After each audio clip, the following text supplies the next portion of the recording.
Bueno, buenas tardes. Ahí está entrando, mira qué bien. Ya, Eh, bien.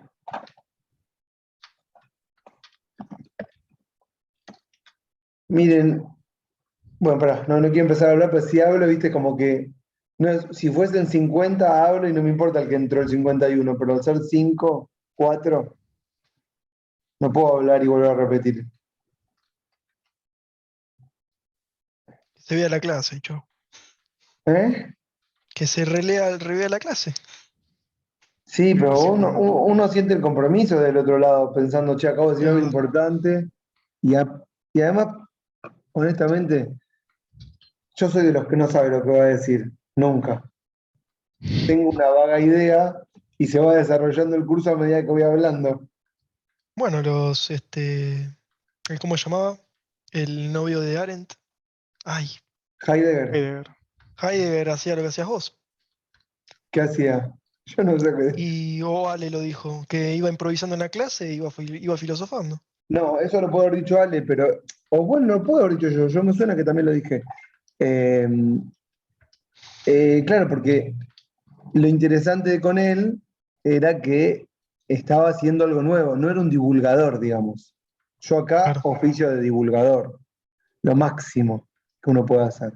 A veces te salen cosas nuevas, pero son como recortes que haces o el collage que formás a partir de tus lecturas. Pero crear conceptos nuevos, ¿entienden lo que quiero decir? Crear un concepto nuevo, eso no lo hace un divulgador. Y Heidegger lo que hacían hasta Heidegger era repetir la clase de Hegel. Repetían, repetían, y cuando aparece Heidegger y empieza como a hacer filosofía, el curso es una excusa. Fue en la facultad, podría haber sido en cualquier lado. Honestamente, uno no sabe dónde se produce el saber. Eh, dudaste ahí, Marcos. No, no, sí, coincido. Estaba Co- pensando que sí. A Como que, veces en cualquier lugar te puede surgir un concepto y decís, ahí está. claro, no, y además la producción del saber ocurre, pero después hay una apropiación, puede ser complejo esto que decir, pero no importa, una apropiación de los saberes por parte de alguna especie de academia, de alguna manera, ¿correcto? Que lo estandariza y lo da uniformidad y a eso, o lo ordena, y a ese ordenamiento lo llama ciencia. Y a partir de ahí empieza la descalificación de los saberes que no son reconocidos como científicos. Heidegger tuvo la suerte, ¿qué haces, Delphi? Tuvo la suerte de hacerlo en el marco de una universidad. Quentin, yo estoy volviendo a casa. Miren que le digo, le contesto así yo os digo, bueno, cuando quieras te conectas, ¿estás? Mismo del celu, abrazo, listo. Bueno, y, y tuvo la suerte de hacerlo en una universidad y también tuvo la suerte de que, eh, no sé si tuvo la suerte, adhirió a un régimen que también lo sostenía y eso le permitió seguir desarrollando sus saberes, bueno, en un marco que sinceramente es atroz, pero hoy separamos al autor de la obra, ¿no? Porque si no separamos a los autores de la obra, ya hablamos de la vez pasada, cancelamos a todos y todas. Pirulito Tomás. tenía esclavos. Imagínense, tal tenía esclavos. Listo, cancelado. Y sí, San Martín, la esposa tenía 13 años, ¿sí o no? Cancelado él y sus ideas. Cancelado, San Martín. No sé, Pero sí, bueno. Les digo lo que pensé para la clase. Pensé, bueno, voy a ir más lento, eso pensé. Es lo único que pensé. Voy a ir más lento, voy a desarrollar una clase de defender la sociedad y no sé si va a ser aburrido o no, pero es la única forma de que digamos, puedan ir como incorporando los conceptos suavemente. Porque si yo mato Londro y les leo un párrafo hiper incomprensible, yo siento que no van a entender nada. Como que si me quiero apresurar, porque yo tengo ganas de ver cosas nuevas, lo que me pasa es que no me siguen.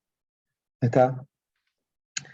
Y bueno, si ustedes se aburren, bueno, me lo hacen saber también, ¿no? No hay problema. Entonces mi idea es, más allá del texto que empezamos a trabajar la vez pasada, que es sencillo, el de las redes del poder, ¿vieron que lo empezamos a leer conmigo en clases? Bueno, hoy yo empezaría por la primera clase de defender la sociedad.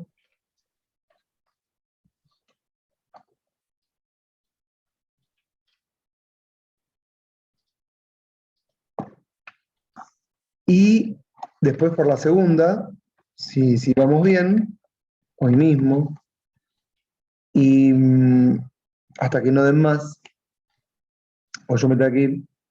No, no, no va a ser todo el día tranquilo. Porque en algún momento del desarrollo de la segunda clase entra el texto de las redes del poder, que empecé a leer la vez pasada. ¿Está? Sí. A mí me gustaría que si ustedes lo tienen, aunque sea en la computadora, si yo se los mandé el link, tengan a mano el texto de la primera clase de Defender la Sociedad, ¿sí? Que es la del 7 de enero de 1976. Dentro del compendio que les mandé está ahí, Defender la Sociedad, y bueno, abren y, y vamos nomás. No es que lo voy a leer, pero por momentos voy avanzando y les voy diciendo dónde está cada cosa y qué estamos desarrollando. Quiero saber si lo tienen a mano. Eh, ¿Me avisan? Bien, bien. Estoy acá buscando. Pueden dejar los micrófonos abiertos, no me molesta para nada. Somos poquites. Y no, y además, eh, el- esta, este curso de Defender la Sociedad que da es como en la cronología de los Beatles, Revolver. Te fallé. Fue difícil, ¿no? Pero ubican los Beatles, tienen etapas como Marx. ¿Vieron que está el joven Marx y el Marx adulto? Los Beatles también tienen etapas. Y Revolver, Rubber Soul, son discos de transición. Discos de transición. Entre lo que algún rock and roll básico y alguna nueva experimentación hacia donde estaban yendo con, qué sé yo, lo que fue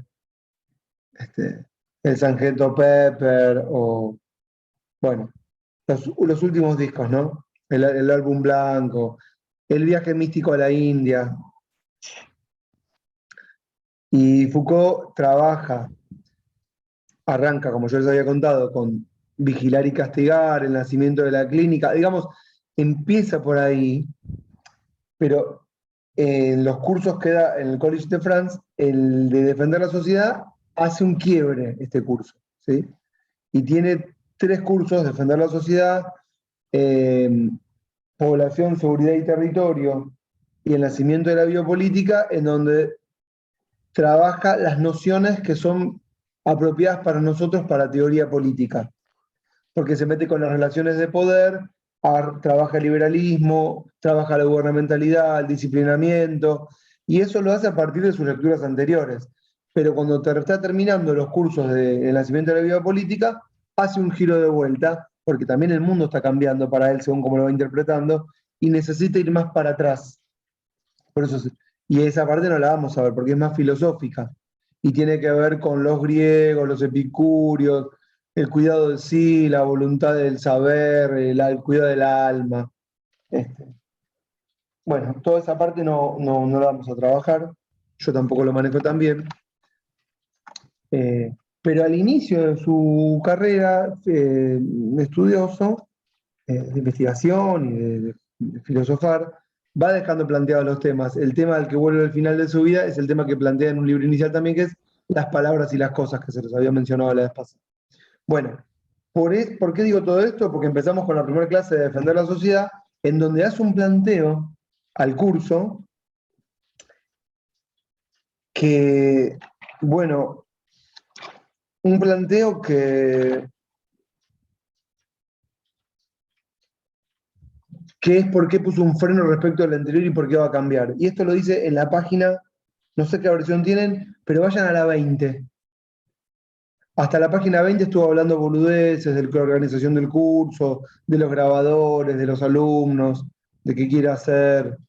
Hay intercuente injusto. ¿Qué tienen en la página 20?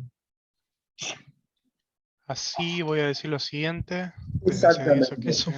Ahí está. Ahí, cuando dice, bueno, voy a decir lo siguiente, y ahí arranca. Ahí arranca, claro. Ahí arranca. Y bueno, voy a decir lo siguiente, y dice, desde hace 15 o 10 años, a partir de esos 15, lo que se manifiesta, esto estamos en el 76, y hace 15 años esos son los 60, ¿correcto? El Mayo francés y antes. Lo que se manifiesta es la inmensa y proliferante criticabilidad de las cosas. También criticabilidad de las instituciones, de las prácticas que se hacen en las instituciones y también de los discursos. Ve que hay como un estado de crisis general porque se está criticando todo. ¿Está? Esto es un poco lo que pasaba en el Mayo francés. También es un momento de quiebre porque el Mayo francés está muy embebido de lo que es el marxismo. Y el líder de las manifestaciones, el líder intelectual, es Sartre, que es como el último gran marxista revolucionario, ¿no? ¿Qué haces, Quentin? ¿Cómo va? ¿Ça va? Ouais, toi. Bien, très bien. Yo- Siempre un saludito en francés para que él se sienta bien. ¿N'est-ce pas? ¿N'est-ce pas? Oui, pero Voilà. que los otros tampoco se sienten mal porque después. No, Bueno, entonces, él ve como que se está cuestionando todo lo que está pasando. Cuando dice que se están cuestionando las prácticas, es decir, por ejemplo, las minorías que cuestionan, por ejemplo, las relaciones de dominación en el hogar, los feminismos, las cuestiones de género, el rol de la mujer, ¿sí?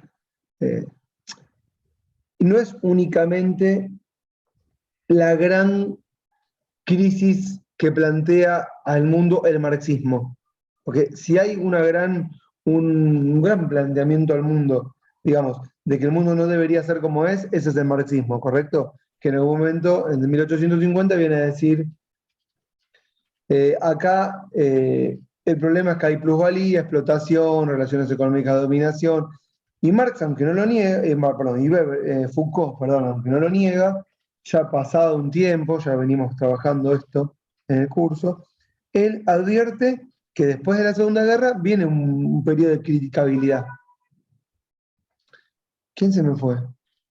¿Franco? Sí.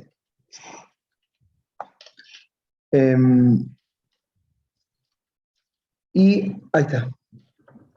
Y al mismo tiempo, bueno, de las cosas, de las prácticas, de los discursos, de las instituciones. Por instituciones, estamos hablando de las instituciones que antiguamente llamábamos las instituciones de encierro.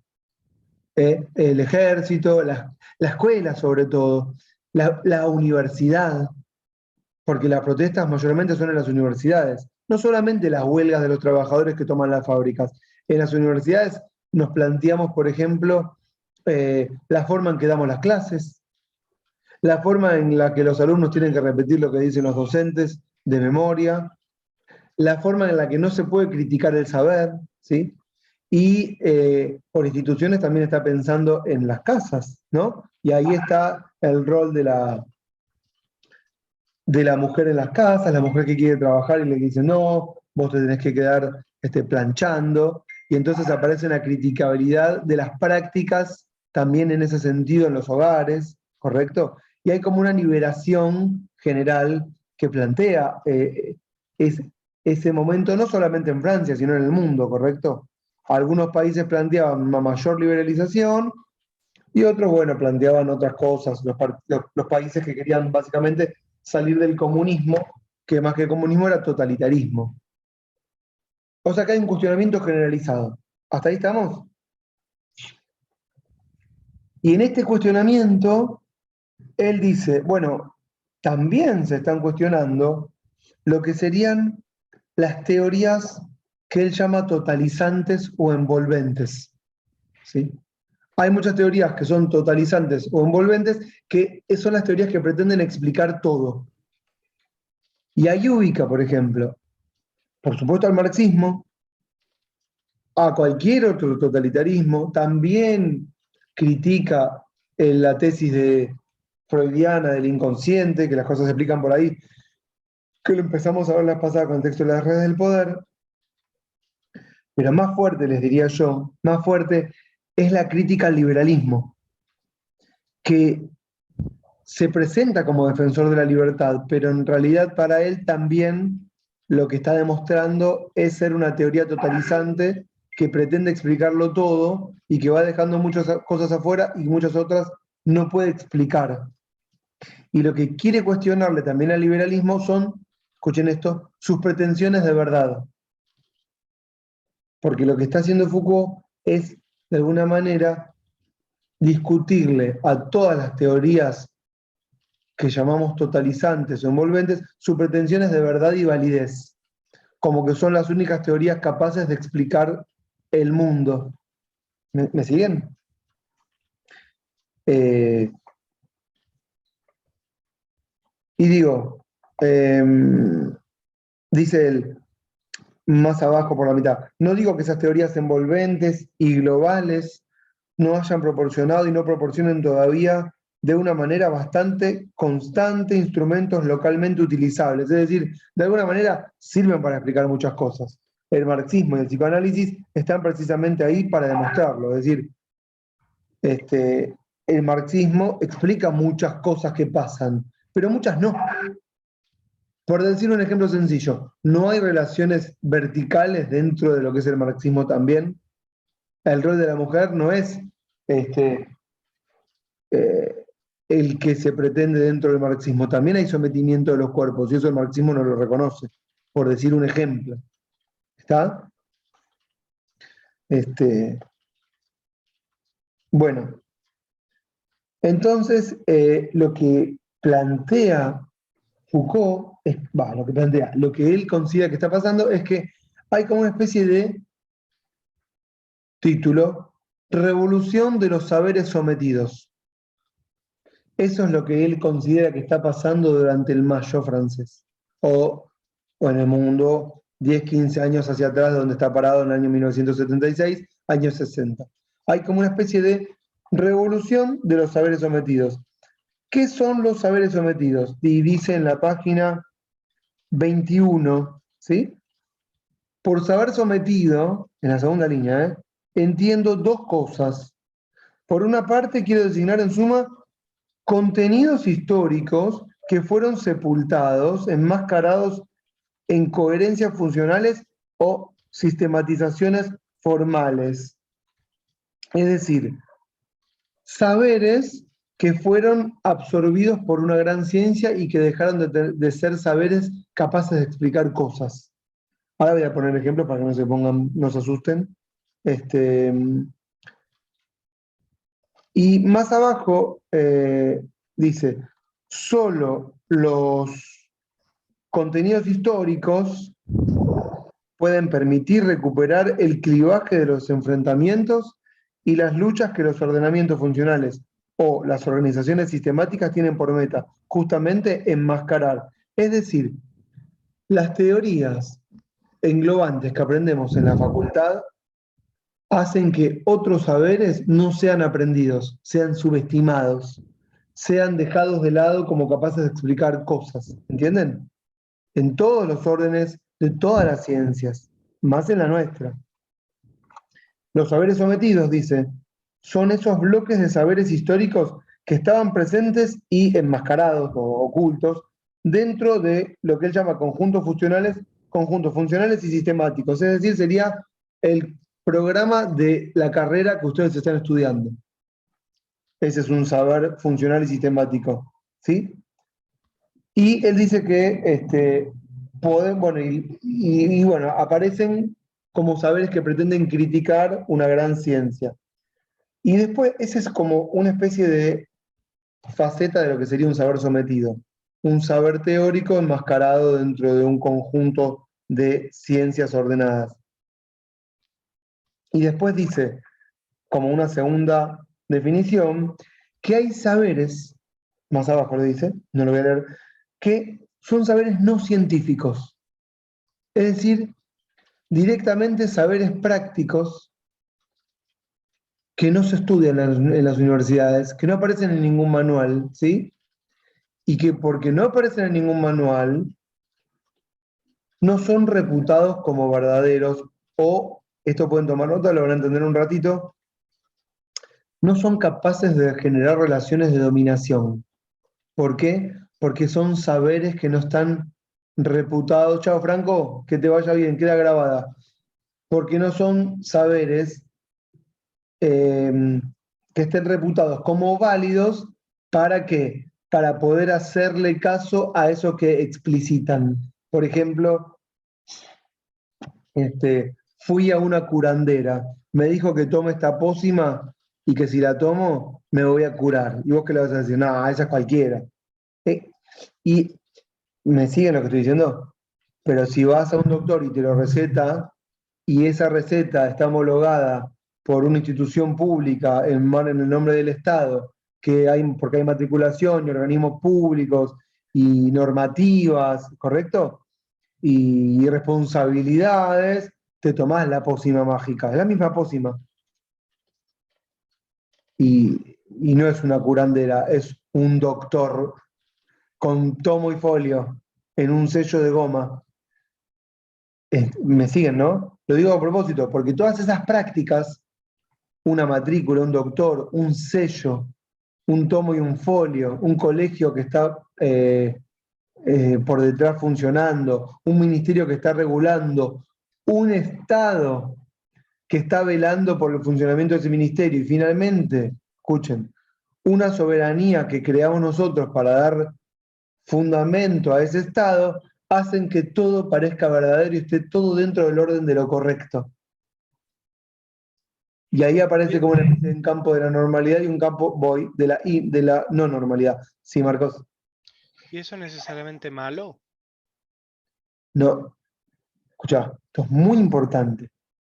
Acá no hay ni malo ni bueno. Vamos a despojarnos de toda la moralidad. Bien. No hay maniqueísmo. Claro, sí, porque si no, no vamos a entender nada. Claro. Para que se entienda, Marcos, yo voy al doctor. A mí me Sí. gusta que el doctor tenga tomo y folio y sello. No, claro, por supuesto. Correcto. El complotismo. Pero No, esto es lo que está. Pero esto es lo que está generando, yo lo estoy llevando de a poco, pero ustedes ya pueden empezar a entender con estas pequeñas cosas que pude decir, que un médico, a partir de un saber, ejerce poder sobre los cuerpos. Hace esto. ¿Entienden? Entonces ahí empieza a aparecer eso que hablamos la vez pasada de por qué hacemos lo que hacemos y no es por una prohibición, sino que hay otros mecanismos, otros engranajes que están funcionando. Ni bueno ni malo, ¿eh? Porque no sé, mañana te van a decir, el ibuprofeno no es tan bueno como creíamos que era porque ataca otras partes del células del cuerpo que te hacen que te mueras antes. Bueno, no tomo más ibuprofeno, ¿me entendés, no? Y no es que, pues ya está, ya tomamos durante toda nuestra vida. Tal Bueno, vacuna, decime, Quentin. Sí, que esto lo que dices del ibuprofeno, paracetamol, esto en el COVID se dio porque como al principio decías que había tomar paracetamol o ibuprofeno para calmar la fiebre, cuando no había nada, ¿no? Lógico.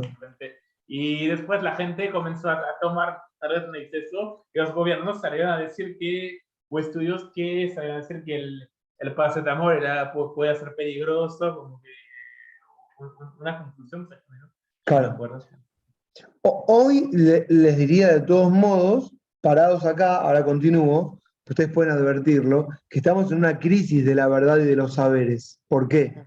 Porque hay un cuestionamiento que le da una vuelta de tuerca con la que no creo que el autor esté de acuerdo, porque no creo que el autor, este que estamos leyendo, esté de acuerdo en decir, toma, ¿cómo se llama ese líquido que promocionaba la chica esta que salía en la televisión? Sí. Toma este líquido Claro. que te vas a curar, ¿entiendes, no? Y eso tiene que ver, ya para continuar con la materia que es larga, con una crisis de la verdad. Pero en el momento en que la ciencia se constituye como saber, no hay una crisis de la verdad. No hay. ¿Entienden? ¿No? Pero Bueno, aparte, igualmente la ciencia no tiene aspiración de verdad, al sí menos en la tiene. teoría. ¿Cómo que no?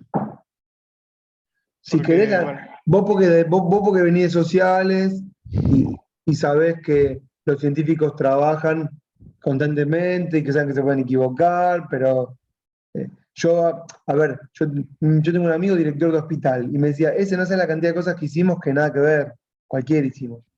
Y vos las hacías igual, porque el médico te dice, hace esto, ¿me entendés? Y los médicos saben, pero la ciencia, más allá de las personas, se ha constituido de manera tal que se eligió como verdad y eso es como tan fuerte como el poder del algoritmo, ¿me entendés? No lo puedes detener. ¿No?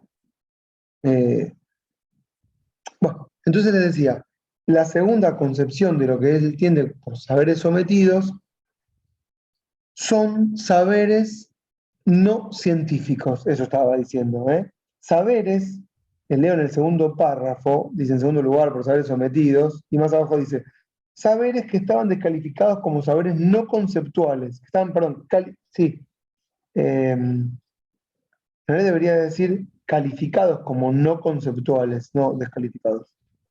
Bueno, entienden lo que quiero decir, saberes insuficientemente elaborados, saberes ingenuos, dice él. O, miren esto, jerárquicamente inferiores o por debajo del nivel del conocimiento o de la cientificidad exigidos. ¿Qué significa esto, por ejemplo? No sé, vamos a poner más ejemplos si quieren. Eh, los enfermeros que quieren que su actividad sea reconocida como una actividad profesional, ¿no?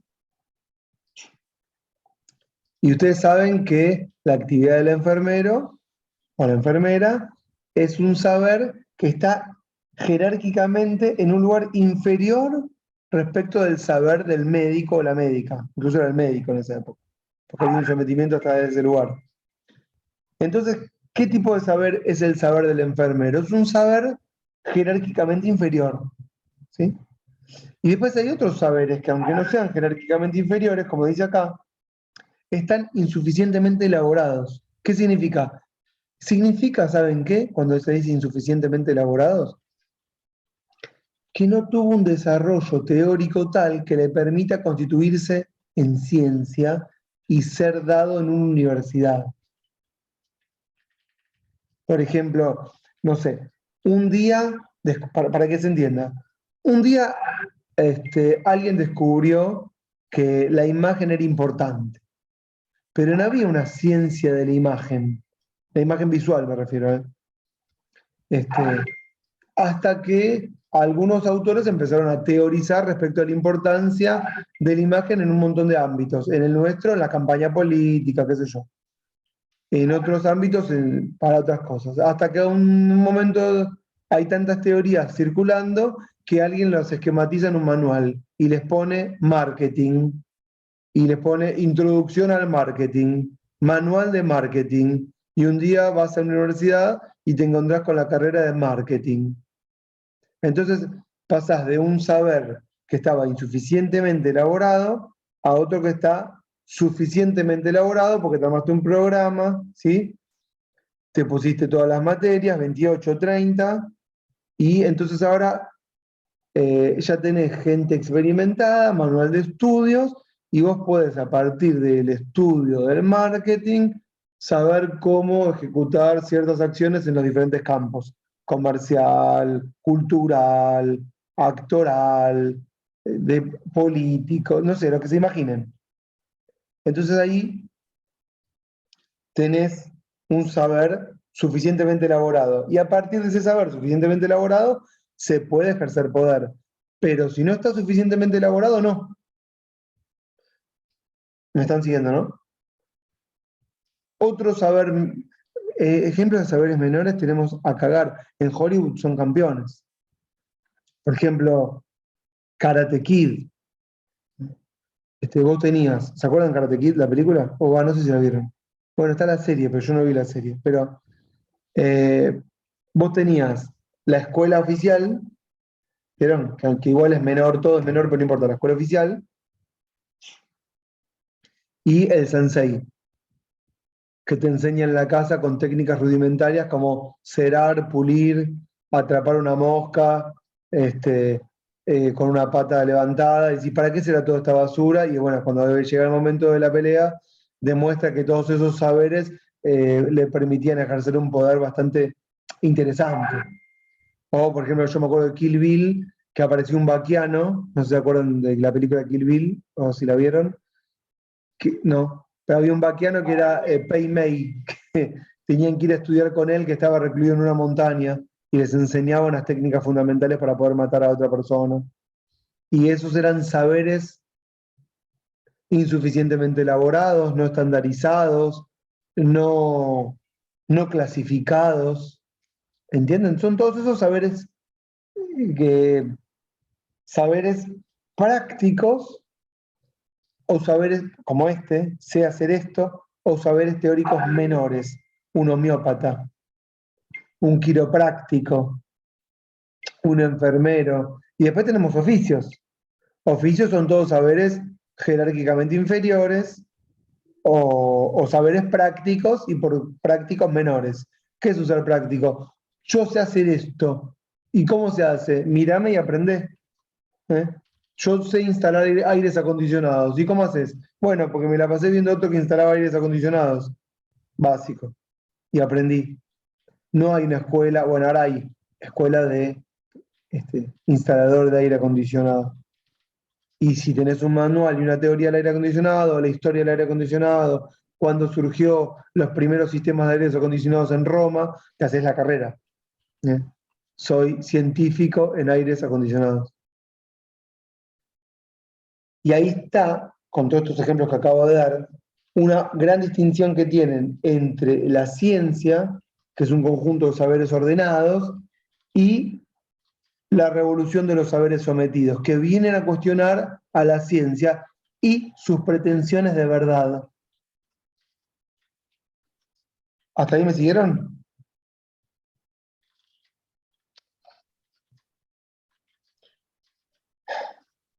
En general, los saberes sometidos están fuera de lo que llamamos la comunidad científica.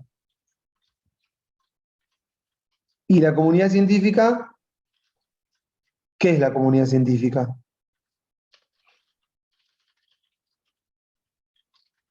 Es un concepto un poco abstracto siempre, ¿no? No, existe. O sea, pero no existe en un lugar. Esta Es gran el diferencia conjunto de científicos, diría mundialmente, realmente europeos y americanos, que más o menos se ponen de acuerdo y llevan la línea de la ciencia oficial.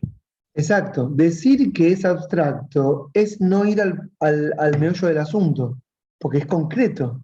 Se juntan, tienen una universidad, la universidad tiene una editorial, generan artículos, ponen un referato, y vos querés participar de esa revista para tener reputación, la comunidad científica te acepta, cuando te acepta incorpora tus conocimientos, entonces es como que la comunidad científica va absorbiendo, no es que la ciencia es estática, ¿sí? Va absorbiendo nuevos conocimientos y los va incorporando, pero al mismo tiempo, como leíamos antes, va enmascarando, va ocultando otros, va solapando, va minimizando. Y sí existe, es la revista, es la universidad, es el colegio, es el departamento de tal materia en tal facultad. Sí existe. Y dice Foucault, en la página siguiente, 22, dice, no sé dónde está, pero no importa. Foucault, lo leo porque lo tengo arriba, no lo tengo, no importa. Llama esto está en esta página, a todo este conjunto de saberes menores, que son saberes prácticos y saberes teóricos menores, insuficientemente elaborados, qué sé yo, él al conjunto, todos juntos, los llama un acoplamiento de genealogías. Acoplamiento porque se acoplan uno a otro de manera no uniforme, digamos. No es que se ordenan prolijamente, sino que se van encimando, por eso se llama acoplamiento, y a ese conjunto lo llama genealogías. Lo digo porque ustedes van a leer constantemente la palabra genealogía, que Foucault la toma de Nietzsche, que escribe lo que él llama la genealogía de la moral, se los conté la vez pasada. ¿Y Cuando habla de qué? genealogía, Nietzsche habla de un conocimiento no científico, de la moral. Él lo que está tratando de hacer es rastrear digamos, el origen de la formación de esa moral. ¿Cuáles son los elementos que me permiten a mí ver cómo se articuló lo que Foucault más adelante va a llamar una subjetividad, pero pública, digamos, o una normalidad? ¿No es que fue lo que fue operando? Y esta es ya, si ustedes lo quieren, una técnica de investigación con una metodología específica, que es esta, que lo va a llamar después arqueología, a esta técnica de ir rastreando genealógicamente el origen de muchas cosas. Es decir, no partir desde una teoría macro y a partir de ahí deducir, sino ir buscando pequeños elementos que me permitan a mí comprender una globalidad a partir de pequeños elementos. ¿Está lo que estoy diciendo? Y dice Foucault que en esas genealogías se esconden, escuchen, las luchas por el establecimiento de la ciencia o, si quieren, las luchas por el establecimiento de la verdad científica. O sea, en la genealogía significa en la batalla por el saber, lo que se llama la episteme.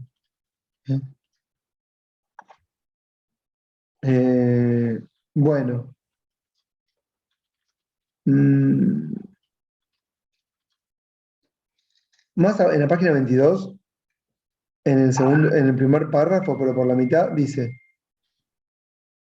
esas genealogías, como acoplamiento de saber erudito y saber de la gente, yo les digo, saber erudito es el saber teórico menor, y el saber de la gente son esos saberes prácticos, gente que hace cosas. Entonces, esas genealogías, que son acoplamientos de saberes eruditos y saber de la gente, solo fueron posibles e inclusive solo pudieron intentarse con una condición, dice, que se eliminara la tiranía de los saberes englobadores, la ciencia, con su jerarquía y todos los privilegios de las vanguardias teóricas. Es decir, ¿cómo surgen las anticiencias que él ve que surgieron hace 15 años? Bueno, porque se empezaron a cuestionar la tiranía de la ciencia. Así llama él a la ciencia, una tiranía, ¿entienden? Que te baja línea y que no te permite cuestionar. Ustedes tienen que pensar esto también. Imagínense cómo era el saber antes. Pasa el alumno, repite la bolilla, y no puede cuestionarla. Si vos das tu opinión, vos tenés un 1. Vos no estás acá para opinar, vos estás para repetir. Y eso es lo que se cuestiona. Aparte, más imagínense la impotencia que tenés como alumno de querer decir, ¿no les pasa en otras materias? Porque tal vez conmigo no les pasa, pues sienten que voy más atrás, pero ¿no les pasa que entra el profesor, explica cosas y yo no sé si es así, yo no lo veo así? O todos les permiten cuestionar todo. ¿Me entienden lo que estoy preguntando? No sé cómo que sienten. Yo como alumno yo me sentía, me removía en el banco. ¿Me entienden lo que quiero decir? Este, más cuando más cerrada era la teoría y cuando menos se abría el juego, porque uno permite que el docente, la docente, explicite cuál es su parecer respecto de una visión de mundo, pero lo que le choca es no poder pensar otras, ¿no es cierto? Y incluso manifestarlas. Hoy fue cambiando eso. Eh, bueno, y entonces dicen ahora, donde estaba leyendo,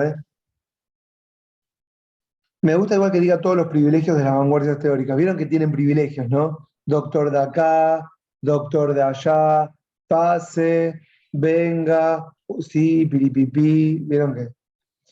Bueno, llamemos, dice Foucault, si ustedes quieren genealogía al acoplamiento de los conocimientos eruditos y las memorias locales. ¿Qué son las memorias locales? Son los saberes históricos de muchos lugares que cuando llega el imperialismo quedan aplacados para siempre. ¿Eh? La técnica de riego incaica. No, eso es del pasado. Acá llegamos, la racionalidad europea llegó y te dice cómo son las cosas. Tenemos una técnica espectacular, mucho mejor. Eso es ancestral. Pongo ejemplos grotescos, pero para que se entienda, ¿no? Es típico, ¿no? Todo lo que viene de afuera, como somos país del tercer mundo, es mejor. Si la teoría nació allá es válida. Si nació acá, vemos. Vamos a ver. Si alguien dijo algo acá, pero sale en Oxford, sale en Clarín. Y entonces está bien. Científico triunfa en el mundo. Porque, ¿qué pasa? No somos el mundo. Eso también es una especie de tiranía de la ciencia. Bueno. Eso incluso lo decía Evo Morales cuando se sanciona la Constitución del 2006. Yo se los leí eso cuando tuvimos constitucional, ¿no? No, porque yo estaba en otra etapa, pero cuando fue la reconstitución, Evo Morales decía, ¿por qué lo de ellos es arte y lo nuestro es artesanía? ¿Por qué lo de ellos es música y lo nuestro es folclore? Y así un montón de analogías. Bueno.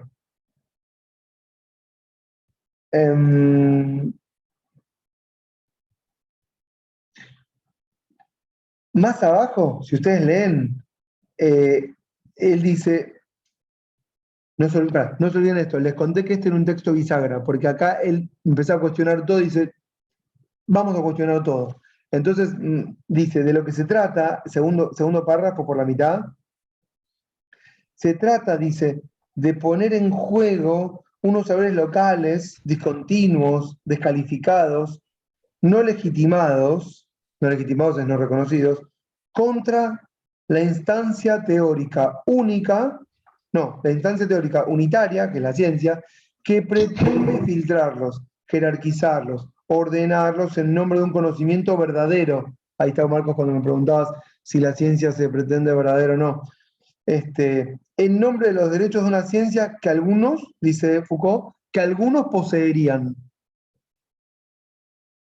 Es decir, algunos poseen la verdad y otros no la poseen. Y lo ponen potencial, porque no, ciertamente no es así. Y más abajo dice, de lo que se trata ahora, de lo que yo veo que está pasando, es, más abajo, de una especie de insurrección de los saberes. Y antes que no lo dice, las genealogías son anticiencias. Eso dice que son las genealogías, son anticiencias. Página 23, última línea del primer párrafo. la genealogía, no hay problema, Franco. La genealogía debe librar su combate, sin duda, contra los efectos de poder propios de un discurso considerado como científico. Algo así como que lo que vienen a decir todos los profesores y es considerado científico, bueno, las genealogías deberían ponerlo en cuestionamiento. ¿Se entendió? Y esto es lo que yo siento que él, en esta segunda etapa de su vida, si dije que tenía 3, viene a hacer a partir de la incorporación de este curso. ¿Hasta ahí estamos? ¿Difícil? A mí no me termina de cerrar. A ver, Algo que me hace ruido. decime.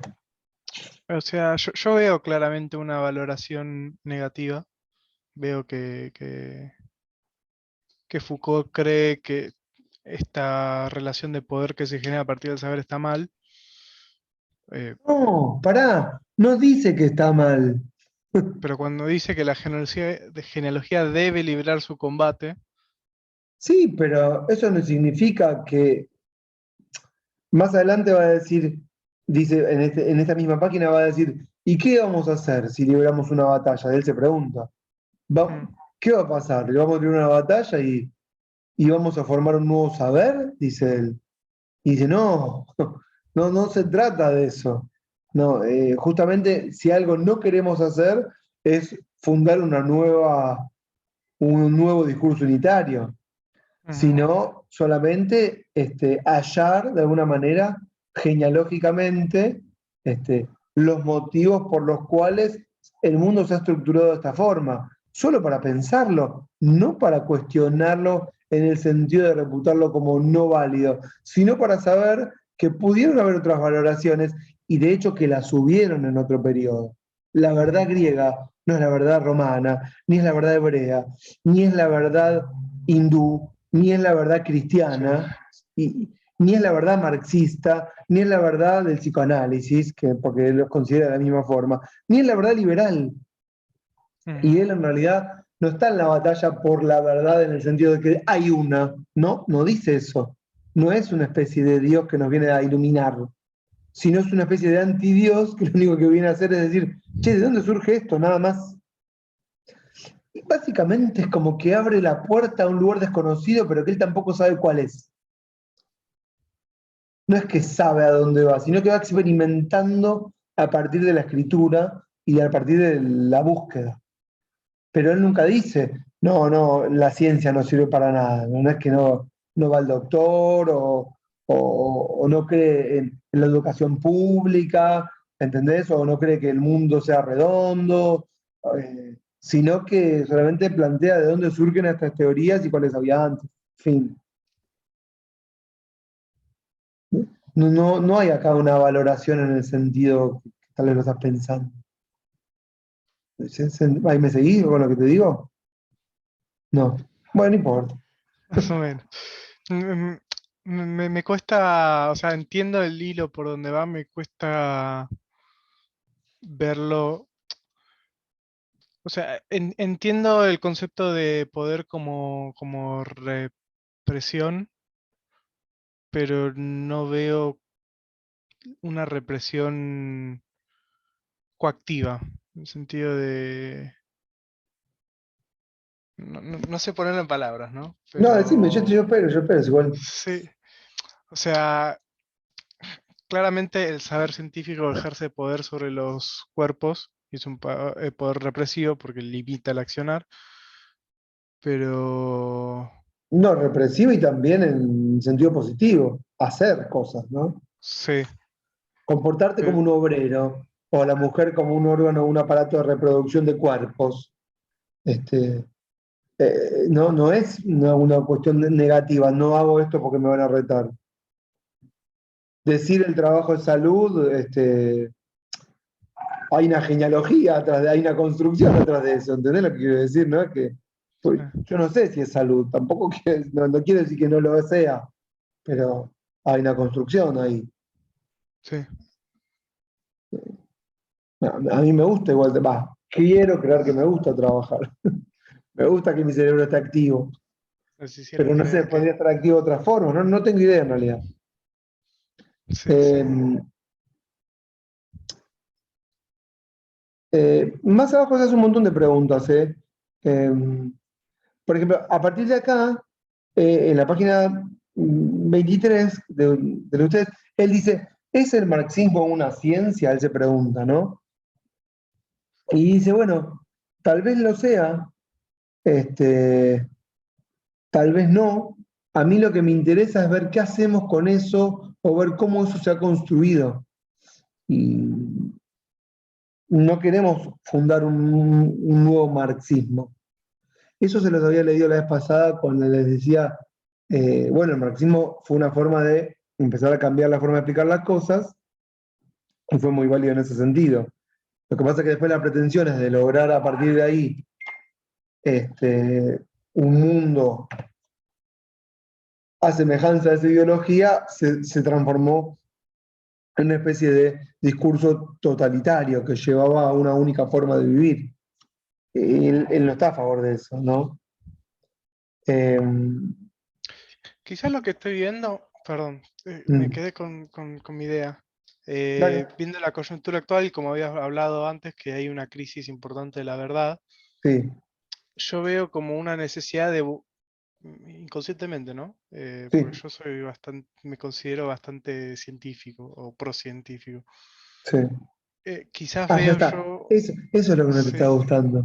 sí, pero El por eso, ataque a la porque veo ciencia. una, o sea, entiendo la crítica, pero veo mucha negatividad cuando quizás desde mi coyuntura o nuestra coyuntura de la crisis de la verdad, veo una necesidad de volver a pegarse a un discurso unificador como lo es la ciencia, dadas cuestionamientos como los antivacunas, los terraplanistas, ¿no? O sea, como que veo que lo que plantea Foucault en los 70 hoy se fue para el otro extremo. Capaz Claro, por claro. eso no me, estoy El- pensando, ¿no? Capaz por eso me hace tanto ruido. claro, exactamente. Y vos tenés que saber que él no está pensando en esto. Sí. No, sí, Claramente sí. no, no lo veo, no lo veo peleando con los antivacunas, ni diciendo que la Tierra es plana, ¿se entiende? No, Por no está supuesto. ahí. No, yo estoy tratando de entender por qué me hace tanto ruido y creo que voy Porque por aparte hay ahí. una. Y yo te voy a decir algo. Pero Lo que pasa es que él ve que hay una acumulación de saberes, que eso es evidente, porque si no hubiese acumulación de saberes, no habría ciencia. La ciencia ujú, los va ordenando. Pero en esa acumulación muchos se van solapando. Ahora, si vos venís por afuera y decís, todo eso no existe, porque la Tierra es plana, vos ahí no estás trabajando genealógicamente para entender cómo llegamos a esa formación, sino que vos la estás descalificando a partir de un no saber directamente, con un eslogan barato que está trabajada a partir de, digamos, de la ignorancia del otro, sí. ¿correcto? Eso, eso no lo podemos legitimar. No hay argumentos ahí, ¿me entendés lo que te quiero decir? Sí. El problema es que los discursos, por ejemplo, terraplanistas muchas veces tienen un trasfondo teórico y una Sí, construcción del sí, saber. pero Entonces, son fácilmente para este, nosotros, rebatibles. Lo que pasa es que el problema, ¿sabes cuál es hoy? Que no tenemos espacios de racionalidad donde poder trabajar, digamos, esos temas, porque no hay no hay un ámbito áulico donde podamos charlarlo, ¿me está entendés, no? demasiado descontracturado, ¿no? El saber. No descontracturado. ¿Cómo se llama? En compartimentos estancos que no dialogan entre sí. Ok. Entonces se hace difícil. Está entrando Ariel, que es un amigo, que quería venir a la clase. Que Ari le digo, a la facultad no podés, pero en el Zoom no hay problema. Así que acá está, desde la mitad. Esperen que yo aprovecho la pausa que entró Ariel para decirle a mi esposa que estoy en clase. Me preguntó, ¿me aguardan? Sí, sí.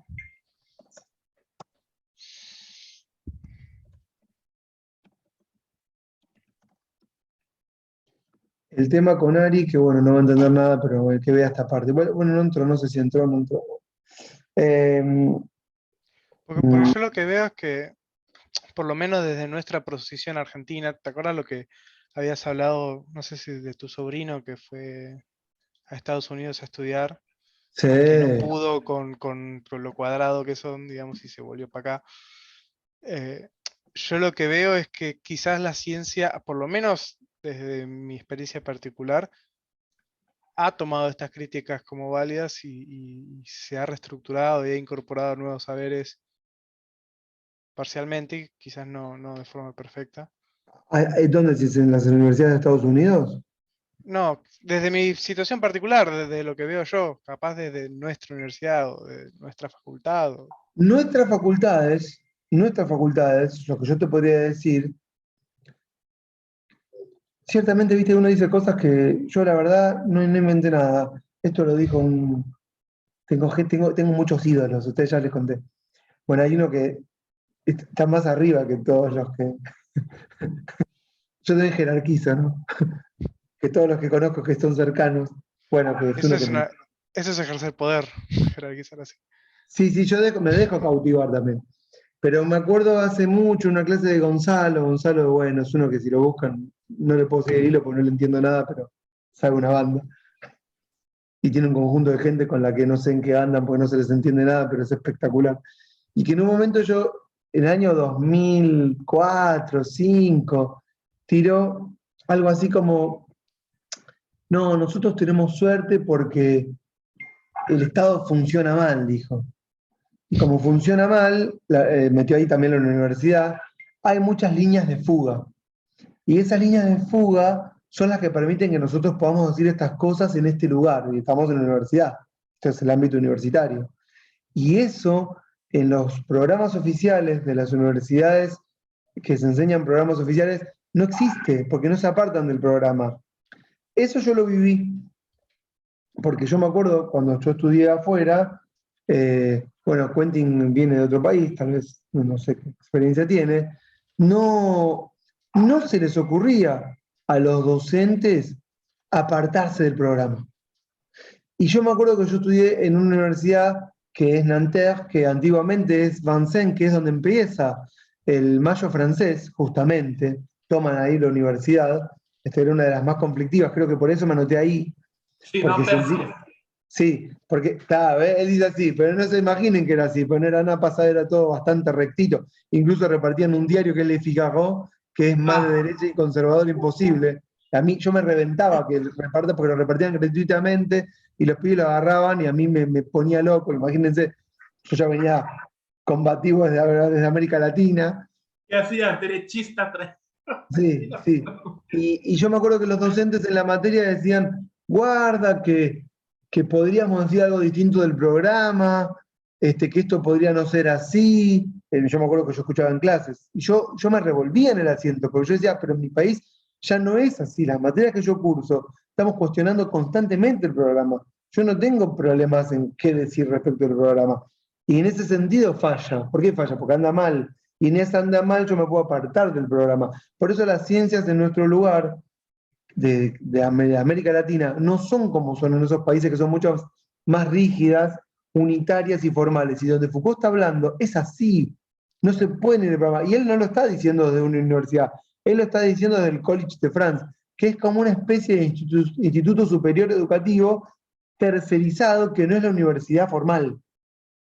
No lo podía haber dicho desde otro lugar. ¿Entendés, no? Claro. En cambio, nosotros Sí, acá tenemos a un Jaureche, a un Roberto Art, ¿no? Tenemos a un Ramos Mejía, Ezequiel Martínez Estrada, gente que habla desde diferentes lugares diciendo distintas cosas que van modificando de alguna manera el saber científico. Y si bien tenés medios hegemónicos que te dicen esos no son saberes, hay toda una corriente que te dice esto está espectacular, trabajémoslo. sí. Me seguís, ¿no? Claro, Porque, eso es lo que siento, exactamente. claro, pero lo que Foucault te diría es espectacular. Incorporemos esas genealogías que de algún lugar las reputan como saberes menores, no válidos, no reconocidos, para plantear, digamos, una construcción subjetiva de la verdad distinta. Sí, a ver si sirven, ¿no? Lógico, lógico. Cada uno en sus diferentes ámbitos. ¿viste? En tal lugar utilizan esta planta que produce tal efecto. Bueno, qué sé yo, sí, puede ser. ¿Hasta ahí estamos entonces? Creo que me voy a quedar en la primera clase, es más que obvio. Bueno, en la página 23, él plantea estas cuestiones cuando arranca con el marxismo, ¿no? Y dice,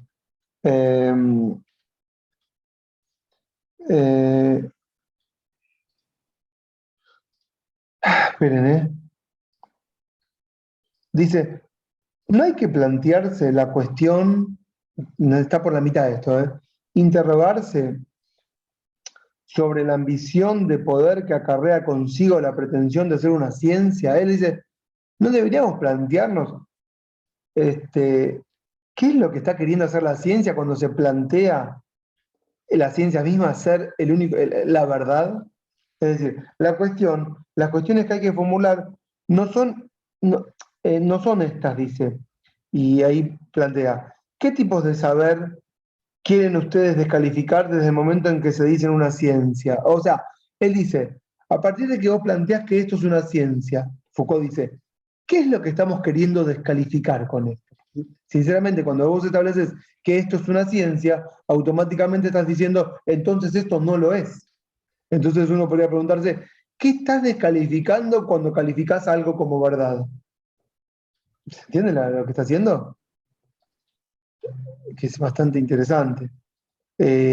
O qué sujeto hablante, qué sujeto que discurre, qué sujeto de experiencia y saber quieren aminorar desde el momento en que dicen, yo que emito este discurso, emito un discurso científico y soy un sabio. Es decir, a partir de que yo digo, yo soy un sabio, yo digo este discurso científico, a partir de ese momento digo, ¿a qué sujeto estoy queriendo descalificar? Ahí, por ejemplo, si querés, Marcos, te entra todo el tema que es apasionante, del europeo que viene a conquistar en nombre del Evangelio. Perfecto, y ahí te calza. Es decir, ¿qué sujeto estás queriendo descalificar? Bueno, estás queriendo descalificar las autonomías locales, cuando él dice las memorias locales, ¿correcto? Lo precolombino. ¿Mm? ¿Escucharon, por ejemplo, el discurso de la vicepresidenta de Colombia? No, ¿no? Pónganse en YouTube, después si quieren se los paso. Son 10 minutos porque están desordenado el discurso de Asunción. Eso es re interesante. ¿La vice actual o la entrante elegida de Petro? No, la vice actual, que justo se llama Francia. Ah. La vice actual. Pónganselo, son 10 minutos. Primero dice, bueno, gracias. ¿Cómo? Ah, que te va así. Se los pondría, a ver. No se los voy a poner, pero vamos a ir a la mierda. Pero lo pueden buscar. Pero primero dice gracias a Dios, y a uno le choca porque dice, pero ¿qué onda? Bueno, ahí uno entiende que la sociedad colombiana es profundamente católica, ¿correcto? Pero al toque de decir gracias a Dios, empieza justamente a hacer genealogía, si vos lo pensás en términos de Foucault, porque empieza a cuestionar todas las prácticas que vienen de otro lugar y que deslegitiman los saberes autóctonos locales de lo que ellos llaman el Caribe colombiano, y la negritud, y el esclavismo, y son 10 minutos espectaculares, en donde decís, está poniendo todo patas para arriba. Patas para arriba, justo me acordé. Tienen a Galeano que pueden leer Patas para arriba, que es un autor que no es considerado científico y ahí tienen bastante.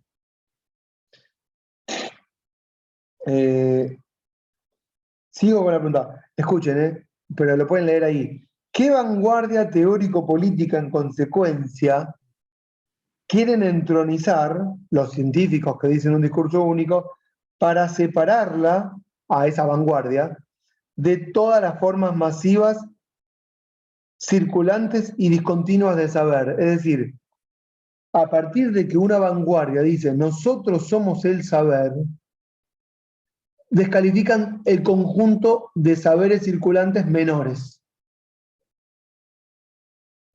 Y todo eso, dice Foucault, es lo que hay que plantearse cuando un discurso, y ahí lo decía para el marxismo puntualmente acá, se pretende científico y al mismo tiempo entonces unitario y formal y como único válido. ¿Hasta ahí estamos? Y él dice que en Occidente, para pasar a una segunda parte, se atribuyó a la ciencia un rol, o al discurso científico, un rol que ha generado, de alguna manera, efectos de poder tremendos sobre los cuerpos. Tremendos.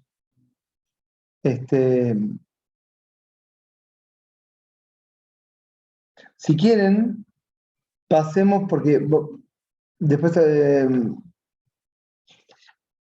un párrafo más y pasamos. Último párrafo de la página 23. ¿Están? Dice, la genealogía sería entonces, con respecto al proyecto de una inscripción de los saberes en la jerarquía de poder propia de la ciencia, difícil esta frase, es decir, la genealogía sería, no leo más, una especie, lo que está entre comas, una especie de empresa para romper el sometimiento de los saberes históricos y, en consecuencia, liberarlos. Eso es lo que sería la genealogía.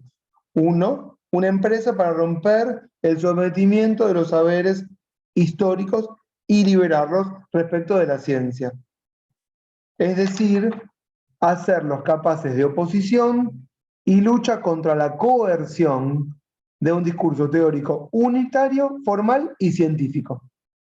Ahí como que concluye esta primera etapa de la clase en la que planteó esta ruptura con lo anterior.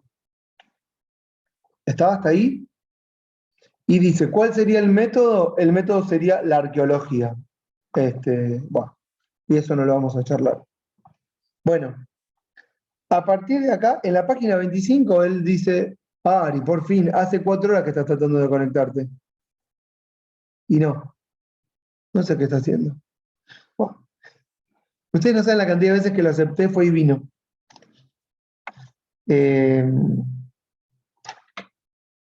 Bueno, ahora viene una parte tremenda, muchachas y muchachos. Página 26. Ari, ¿qué haces? ¿Estás en la Facultad de Ciencias Sociales? Soy del subte. Hola a todos. ¿Estás en el subte? Ah, en el subte E, ya te veo. O el C, el E. Ele. Ari, te pariste la primera que fue tremenda, la tenés que ver después. Dale. Pongo el mute y todo el resto. Sí, pone mute, Disculpe. pone mute. Sí. Bueno, bueno, en la página 26 dice, bueno, ¿y para qué planteé todo este temita de la genealogía, la ciencia, los saberes y qué sé yo? Y dice, bueno, lo planteé, esperen que leo unas cositas. Esperen, tengo tantas cosas anotadas, ustedes no saben. Dice él, lo planteé porque, dice Foucault, dice él, yo veo que hay, dice él, un punto en común, página 26, tercer párrafo. He aquí por qué planteo esta cuestión y lo que quiero decir con ello, ¿sí?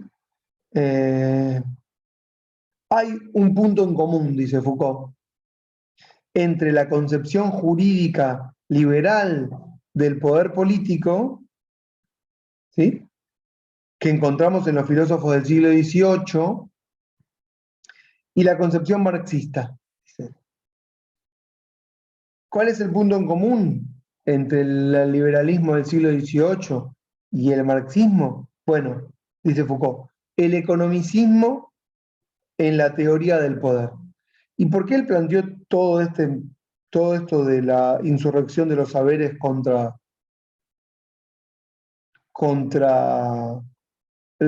los efectos de saber del poder científico, porque a él le interesa entender por qué hacemos lo que hacemos. ¿Se acuerdan que les conté? Y él advierte que es a partir de la constitución de los saberes que se ejerce poder sobre los cuerpos, como había escrito en Vigilar y Castigar, por ejemplo, o el nacimiento de la clínica, o el curso de los anormales y el nacimiento de la normalidad y la anormalidad. Y entonces, buscando,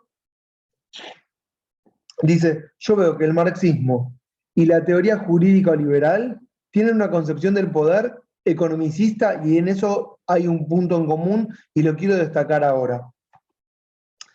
Esto es muy importante porque para nosotros es romper con esta teoría jurídica para de alguna manera liberarnos de ese mandato científico y pensar de manera transversal.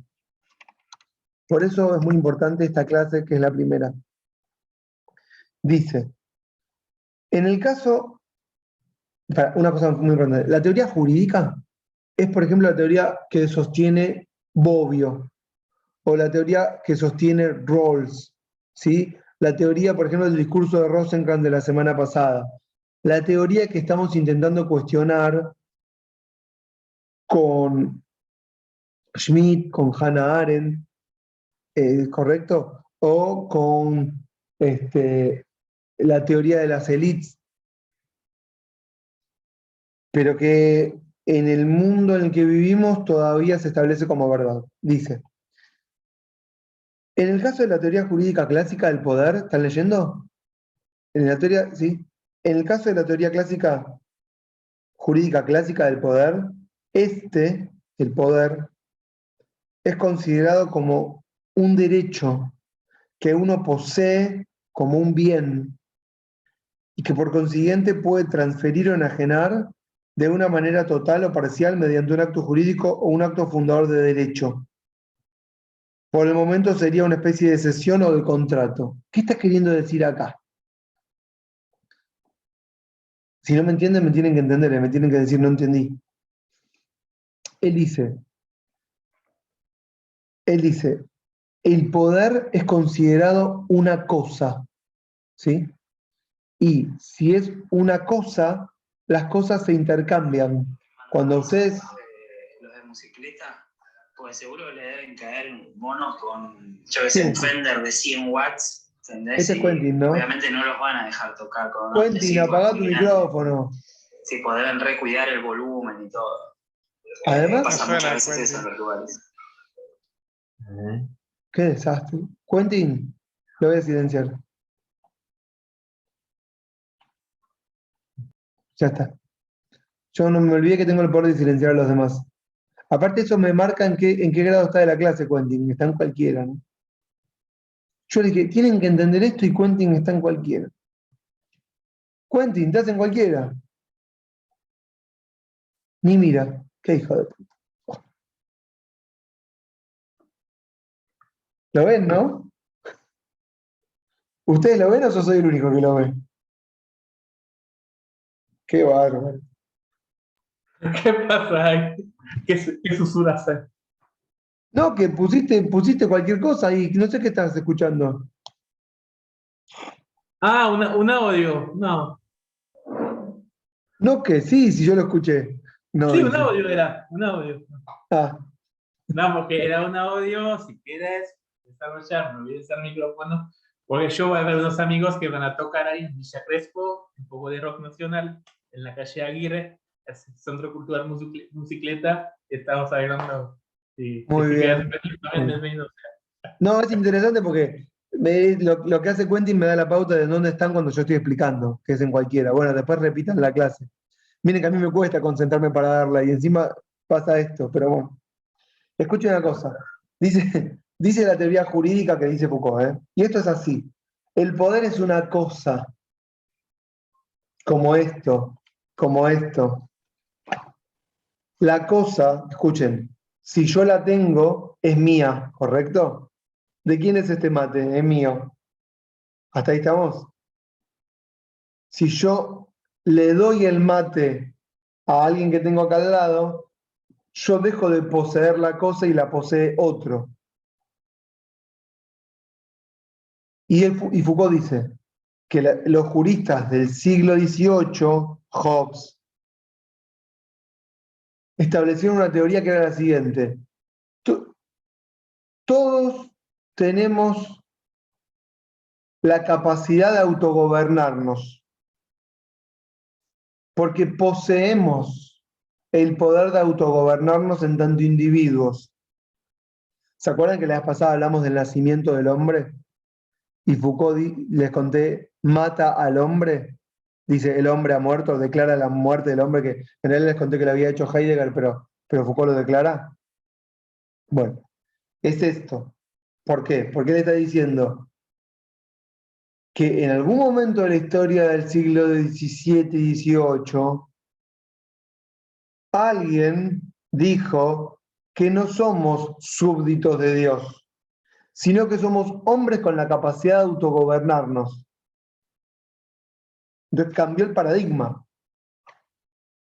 Y a partir de ese momento, ¿qué hacen los hombres? Los hombres, como tienen la capacidad de autogobernarse, deciden darle esa capacidad a otro para que los gobierne. ¿Por qué? Porque consideran el poder una cosa. Ese es el economicismo en la teoría del poder. ¿En qué sentido? Cuando ustedes van a la Facultad de Derecho, ustedes no estudian Derecho, pero yo sí, y vos vas a la materia Civil 1, en la materia Civil 1, que es de las primeras, te enseñan que cosa, vieron que los abogados tienen un diccionario aparte, que no es el diccionario que tenemos nosotros, sino que es el diccionario jurídico. Y ahí dice cosa, 2 puntos. Todo ente susceptible de valor y por lo tanto intercambiable. Cualquier cosa que se pueda apreciar con valor es una cosa, y todas las cosas se compran y se venden, o se enajenan, o se permutan. Entonces, nosotros no consideramos al hombre una cosa, porque estamos en el periodo del humanismo. Si el hombre lo considerábamos una cosa cuando no éramos humanistas, podía existir la esclavitud. Pero ahora no. Bueno, para justificar el gobierno de los otros, lo que hicieron los intelectuales en el siglo XVII y XVIII fue decir, el hombre se autogobierna, pero consideró que era mejor que lo gobierne otro y que no se gobierne el mismo. Y a partir de ahí, ¿qué hace el individuo? Construye una soberanía que está por encima de él. E incluso dice, construye una soberanía que es la sumatoria de voluntades de todos los individuos, al estilo rusoniano, una especie de voluntad general. ¿Siguen? ¿Y por qué pudo hacer esto?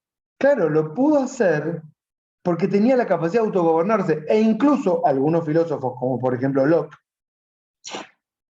dicen, el hombre tiene la capacidad de resistir si quiere, y recuperar el control y la posesión y el dominio de su cuerpo, cuando ve que la soberanía que ha construido viola algunos derechos fundamentales por los cuales se había construido esa soberanía, que cuáles eran: asegurar la vida y la propiedad.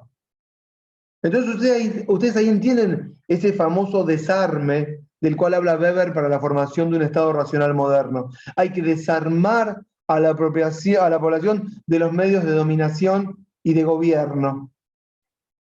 Y Marx diría los medios de producción.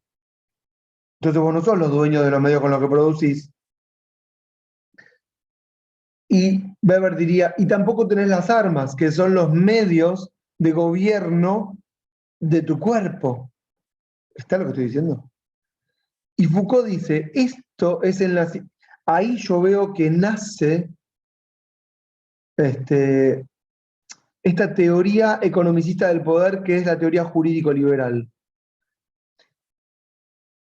Ahora voy a seguir leyendo, pero vamos a hacer un anclaje con un puente con lo anterior. ¿Y cómo lo relacionamos con lo anterior? Bueno, este es un saber. La teoría jurídica liberal es un saber que se instaura en ese periodo, siglo XVII, siglo XVIII, y a partir de este saber se legitima una soberanía que oficia de dominación, ¿sí? No es la única, porque hay una dominación directa sobre los cuerpos, a partir del sometimiento en lugares de encierro. Pero esta legitimación, a partir de un discurso de la soberanía, hace tolerable, dice Foucault, esa dominación que se opera sobre los cuerpos por abajo. ¿Siguen este razonamiento? Esto es lo que vamos a ir construyendo de a poco. Yo siento que necesito 200 clases de esto, porque lo tengo que ir llevando de a poco. Este es el momento en donde, si entendieron, te noqueé y decís, bueno, listo, me tengo que ir a pensar esto un rato, me voy, vuelvo mañana. Sigamos un rato más con esto y después los dejo. Yo estoy hace un rato así ya. ¿Ya está? Oh, no, te puedo creer. Estoy un poco- ¿Es mucho? No, me gusta, me dejé pensando, pero No, porque yo no quiero atosigarlos. Yo sé que es mucho, yo sé que es mucho. Yo podría seguir el desarrollo, pero es como que, bueno, las mato, los mato.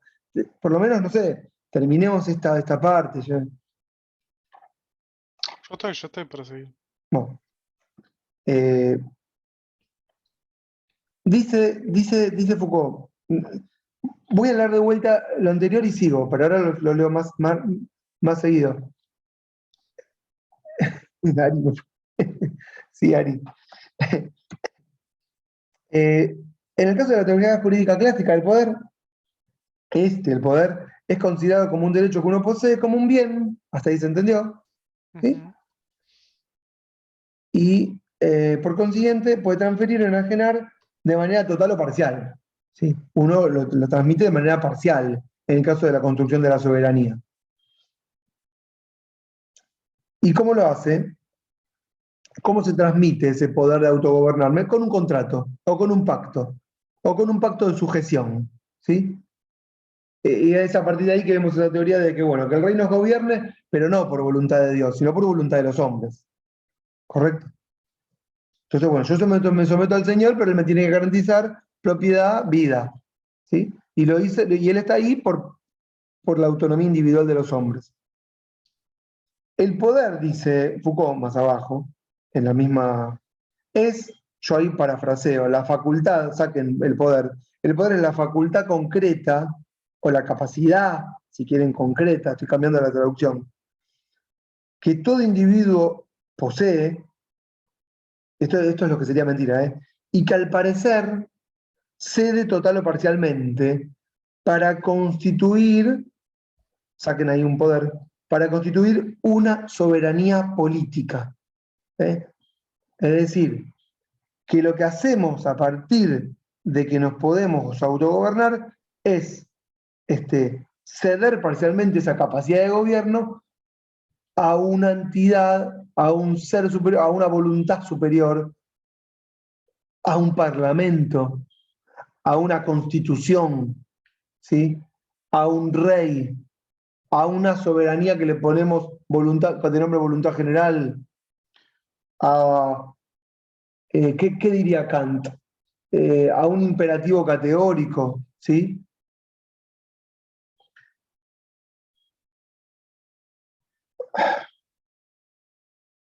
Hegel diría al Estado. En esta serie, en este conjunto teórico al que me refiero, la constitución del poder político se hace entonces según el modelo de una operación jurídica que sería del intercambio contractual. Y ese, dice Foucault, es el primer saber dentro del conjunto de los saberes que van a generar, digamos, esa legitimación del sometimiento. ¿Está? De los saberes, se enseña en la Facultad de Derecho. Otros saberes se enseñan en otras facultades. ¿No? Y vos, cada facultad te dice cómo se hacen las cosas en su ámbito de dominio, como se construye en la Facultad de Arquitectura o de Ingeniería, mejor, ¿sí? Como se cura en la Facultad de Medicina. Es más fácil con las ciencias naturales y es más difícil con las ciencias sociales. Y bueno, después, en la parte siguiente, él habla del economicismo en el marxismo. ¿Y por qué hay economía? Vieron que yo les dije que Foucault dice que coinciden de alguna manera la teoría económica, la concepción de poder de la teoría liberal y la concepción de poder marxista, en que los dos son economicistas. Bueno, la teoría liberal es economicista porque considera el poder una cosa que se intercambia, y por eso sería economicista, porque se posee y se intercambia. ¿Y por qué es economicista el poder en Marx? Bueno, claramente porque Marx considera que el poder se ejerce en la estructura económica de dominación. Y si bien avanza un poquito respecto de la teoría liberal, Marx considera que la dominación ocurre solo a partir de las relaciones de dominación en el mercado por la posesión o no de los medios de producción. ¿Entienden esto? Entonces como que avanza un poco más, pero la raíz de alguna manera es la misma, la posesión de las cosas. Foucault va a decir, bueno, puede ser explicativo, pero no hacemos o dejamos de hacer únicamente por la posesión o no de los medios de producción, porque en el ámbito de las relaciones humanas hacemos un montón de cosas y no por la posesión o no de los medios de producción. Es decir, ustedes no están acá en clases haciendo lo que yo digo porque yo poseo los medios de producción. ¿Entienden? Y sí hay sometimiento y relaciones de saber y poder en esta relación entre profesor y alumnos. Y no lo explica Marx. Entonces, desde ese punto de vista, la teoría marxista es limitada. Desde algunos puntos de vista, no. Pero de algunos sí. ¿Hasta ahí está?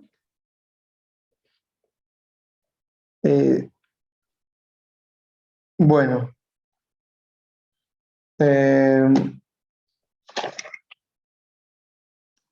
La página siguiente, salvo del marxismo, en la página 28, Foucault medio que pretendería arrancar la clase. Es increíble. Tomó su tiempo. ¿Por qué? Porque él dice, bueno, porque por ejemplo, miren, Ale me dijo, para que ustedes entiendan, Ale me dice, bueno, les dejé para leer la clase 2, me dijo. ¿No? No les dejó la clase 1. Entonces yo, bueno, está bien, la clase 2. Pero ¿qué me pasa? ¿Qué me pasa? Empiezo a explicar la clase 2. La clase pasada, cuando yo empecé con el texto de las redes del poder, básicamente es empezar por la 2. ¿Sí? Pero ¿qué me pasa cuando empiezo por la 2? Siento que le falta esta base que Foucault establece como al principio para decir, bueno, y ahora arranco. Es decir, acabo de despejar, me acabo de liberar de todas esas ataduras que no me permiten explayarme en qué cosa. En el análisis del ejercicio de poder en sentido positivo. Es decir, bueno, terminemos con esta estupidez de la teoría jurídica o del economicismo en la teoría del poder. Sí. ¿Despejé el campo? Sí. ¿Cuestioné el discurso unitario, formal y científico de la ciencia? ¿Establecí que es una genealogía? Bueno, listo. Vamos de lleno a lo que necesito ahora, que es estos 3 cursos que vienen estos 3 años. Descender la sociedad, la población y territorio, el nacimiento de la biopolítica. Y vamos con lo que me interesa. ¿Qué es lo que me interesa? El poder en sentido positivo. Eso es lo que me interesa a mí. Y lo establece al final de la primera clase, en 1976. Y dice, bueno, está bien, vamos de cero. Me voy a hacer algunas preguntas. Fíjense al final de la página 27 que dice algunas preguntas, o mejor, 2 preguntas. Les quiero decir algo. Qué casualidad. En la página 27 de este curso arranca lo que él va a plantear para todo el curso. Y en este libro, Pero una casualidad, ¿no? En mi edición, en la página 27, también plantea todo el curso, justo coincide. Siempre tengo que volver a la 27 para entender de qué está hablando, pero es de casualidad. Bueno. Y dice, voy a hacer algunas preguntas,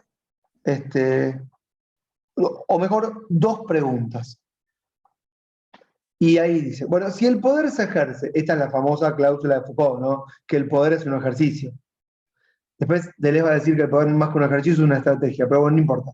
Si el poder se ejerce, dice Foucault, ¿qué es ese ejercicio? ¿En qué consiste? ¿Cuál es su mecánica? ¿Entienden? Esas son las preguntas iniciales. Por arrancar. Y dice, tenemos ahí algo que yo calificaría de respuesta de ocasión, es decir, para salir del paso, ¿sí? En fin, una respuesta inmediata a esta pregunta de en qué consiste ese ejercicio de poder, que dice él, me parece, de alguna manera refleja, en definitiva, el hecho concreto de muchos análisis actuales. Y dice, por acá arranca, el poder, dice Foucault, para arrancar, no para definir, el poder es esencialmente lo que reprime. Esa es la primera, digamos, la primera aproximación, si ustedes quieren. No es concluyente, es iniciático. Es lo que reprime. Es lo que reprime la naturaleza, dice Foucault. Si es que hay una naturaleza. Guarda, yo ahí les diría, si es que hay una naturaleza. Pero si hay una naturaleza, el poder reprime esa naturaleza. El poder es lo que reprime los instintos, y ahí no se olvida de Freud, que lo venía cuestionando. El poder es lo que reprime una clase, y ahí no se olvida de Marx. ¿Sí? Y también dice, el poder es lo que reprime individuos, y no se olvida del liberalismo. Es decir, ¿por dónde empiezo? Bueno, empiezo por acá. El poder es represión. ¿Está? Y ese es como su punto de partida. Porque esta pregunta, con este tipo de respuesta, es lo que a él le permite aproximarse al tema en sentido positivo. ¿Está? Igualmente, después lo va a ampliar, porque no solo es lo que reprime, sino que lo que moldea, lo que adecúa. Y ya me quedan 2 páginas para el final de esta clase, y él va a decir, bueno, que hay 2 tipos de represiones. A una la va a llamar represión y a otra la va a llamar opresión, ¿sí? Se los dejo planteado porque sobre esto va a volver varias clases más adelante. Pero es importante que establezcamos esta lógica que es binaria. Dice, hacia adentro, hacia lo que sería el Estado hacia adentro, el poder se ejerce con una soberanía que opera bajo la modalidad de un contrato y sobre los cuerpos hay una especie de opresión. ¿Sí? Y cuando la guerra, y cuando desaparece el Estado, dice Foucault, lo que aparece es la guerra. Y cuando hay guerra, la dominación funciona con represión, porque no hay sometimiento consensuado de los cuerpos, sino que hay una represión por parte del invasor extranjero, si quieren, a partir de, por ejemplo, de cómo Hobbes planteaba que se forman los estados. Que bueno, un estado anexa a otro estado, y cómo dominan de un estado a otro estado. Y bueno, con represión. Pero cuando hay consenso, lo que hay es opresión. Ahí es donde se va a meter él. Ahí es donde va a hurgar.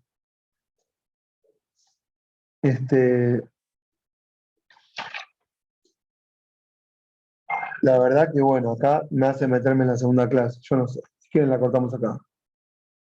O sea, yo le diría, ¿cuántas clases nos quedan antes de que termine una más? Bueno, si les parece, yo le digo a Ale que se la doy yo. Pero ¿saben qué pasa? No puedo el jueves que viene. Tal vez hacemos otra igual, ¿cómo lo ven? ¿Qué haces, Ari? Ya terminé. Cuando llego a casa Sí, sí. termino.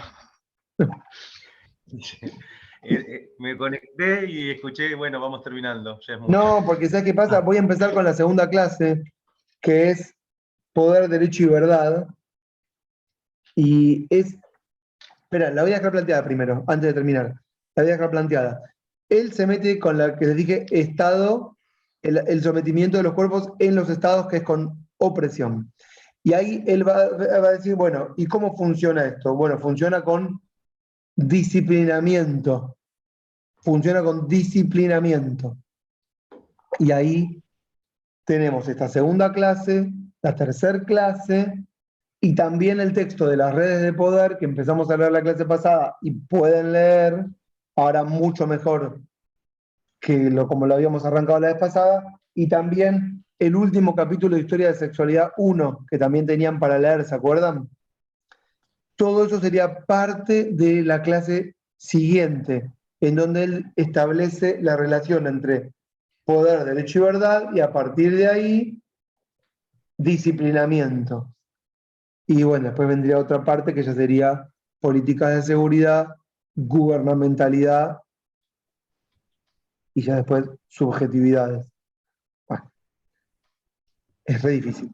Pero yo, si les parece, pero yo la clase que viene no voy a estar el jueves. Si quieren, hacemos viernes otra vez, Ok. igual que hoy. Le doy la chance a Ari de que vea esta clase para que se meta en la siguiente, ¿sí? Y hacemos el fin del cuatrimestre así. Y yo después le digo a Ale que arranque, no sé, o después vemos cómo arrancamos. Porque tenemos que seguir Bien. trabajando un poco más de Foucault y después viene Agamben. Oh, ¿Qué? ¿Muy difícil?